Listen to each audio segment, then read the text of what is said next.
Bienvenue dans ce tuto qui concerne le directionnel. N'oubliez pas de cliquer sur un des pouces ci-dessous, n'hésitez pas à me laisser un commentaire ou une question, il n'y a aucun engagement de votre part et ça me permet d'améliorer le contenu de ces vidéos. Merci à vous. Le directionnel est avant tout une toupie.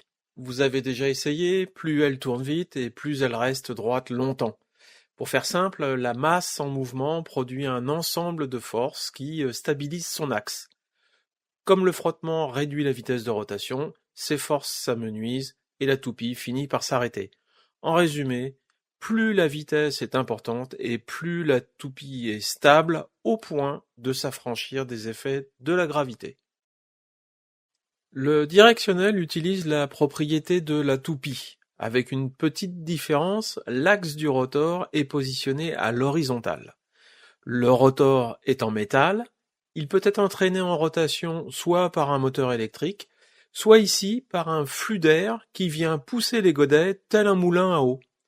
La vitesse de rotation est beaucoup plus élevée que celui de la toupie. On parle ici d'environ 20 000 tours minute. Comprenez par là que sa capacité à conserver son axe dans la même position est très efficace. Une pièce que j'appellerai cadre primaire assurera le maintien du rotor. Afin de diminuer les frottements, l'axe du rotor est maintenu par deux roulements à billes. Ce cadre primaire est également équipé de deux roulements à billes et de deux axes. Le cadre soutenant le rotor est en fait en rotation dans un cadre vertical que j'appellerai cadre secondaire. Ainsi équipé, le rotor va pouvoir facilement garder son axe en place lors d'un roulis de l'avion. Vous venez de comprendre le principe du gyroscope. Il permet à l'axe du rotor de conserver sa position malgré les mouvements de l'avion.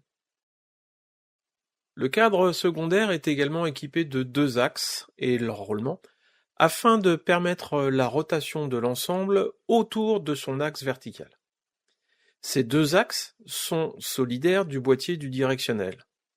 Ainsi, lorsque l'avion tourne à gauche ou à droite, le rotor conserve son axe et imprime un effort sur le cadre secondaire pour que celui-ci conserve également sa position. En d'autres termes, le boîtier du directionnel tourne avec l'avion, mais le secondaire ne bouge pas de sa position initiale.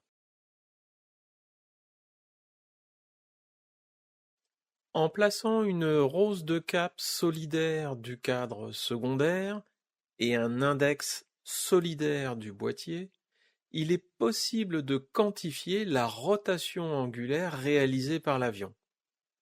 Voyons du point de vue mécanique comment organiser l'affichage pour le pilote. Un pignon est solidaire du cadre secondaire. Un autre pignon, à 90 degrés, est solidaire du boîtier. Donc, lorsque l'avion au sol tourne à gauche, le pignon du boîtier se met à tourner autour du gyroscope, car le rotor conserve sa position en imprimant une rotation au cadre secondaire. Pour bien comprendre ce que vous voyez à l'écran, il s'agit d'une vue dans le référentiel du rotor. Le rotor garde sa position, c'est l'avion qui tourne autour de lui. Si nous adoptons maintenant le référentiel de l'avion, lorsque nous tournons dans les mêmes conditions, le boîtier est immobile devant nous. C'est le pignon du secondaire qui tourne car le rotor veut rester dans sa position initiale.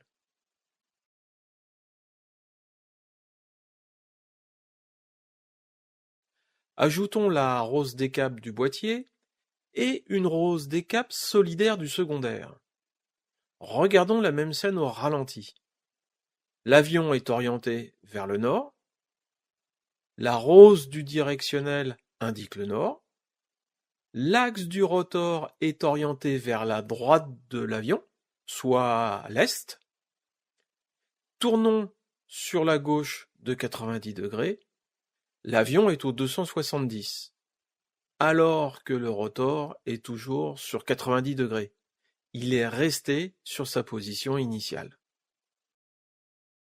Concernant le virage en vol, il faut ajouter l'inclinaison de l'avion, qui produit une rotation du cadre primaire afin de conserver sa position initiale. Le reste est identique. L'inconvénient majeur du directionnel est la méconnaissance de la position du nord magnétique. À la mise en route du moteur, le gyroscope se stabilise dans la position où il se trouve. Son calage par rapport au nord magnétique ne serait qu'un pur hasard. Dans cet exemple, le compas nous indique que l'avion est au 30 degrés, alors que le directionnel est au nord. Afin de résoudre ce sujet, il va falloir caler le directionnel par rapport au compas manuellement. Pour cela, une mécanique entre le pignon du secondaire et la rose des caps assure deux fonctions. La première, débrayer la relation entre le pignon secondaire et la rose, et la seconde fonction, tourner la rose. Regardons cette mécanique de plus près. Un châssis assure le maintien de l'ensemble. On y trouve une platine mobile avec un ressort de rappel. Le bouton de réglage permet, en le poussant, de déplacer cette platine. Le pignon secondaire est maintenu par une roue qui anime en rotation un disque d'embrayage présentant un autre ressort de rappel. Ainsi, l'appui sur le bouton fait reculer le disque d'embrayage. Ce disque vient en appui sur le support de rose afin d'assurer sa rotation. Le support de rose est équipé d'un pignon qui engraine un pignon intermédiaire, ce dernier venant engrainer le pignon du bouton. Notez que le pignon du bouton est en retrait du pignon intermédiaire. Il ne s'engraine que sous la pression du bouton alors que la rose est débrayée. Ainsi, le recalage du directionnel n'influe pas le gyroscope. En vol, le recalage du directionnel est à faire régulièrement. Alors pourquoi ? Eh bien, les vibrations du sol, les turbulences, les facteurs de charge transmettent au gyroscope des efforts qui finissent par altérer sa position. Comment recaler le directionnel en vol ? L'avion doit être à plat en palier, car le compas sert de référence. Rappelez-vous la vidéo précédente. En virage à droite, le compas est paresseux et réactif dans un virage à gauche. Ne pas être à plat en palier, c'est avoir un mauvais référentiel. Ensuite, appuyez sur le bouton du directionnel et tournez-le brièvement. Vérifiez votre angle et recommencez le cas échéant. Voilà, c'est tout pour le moment. Rendez-vous au prochain tuto et d'ici là, volez prudemment. Ciao!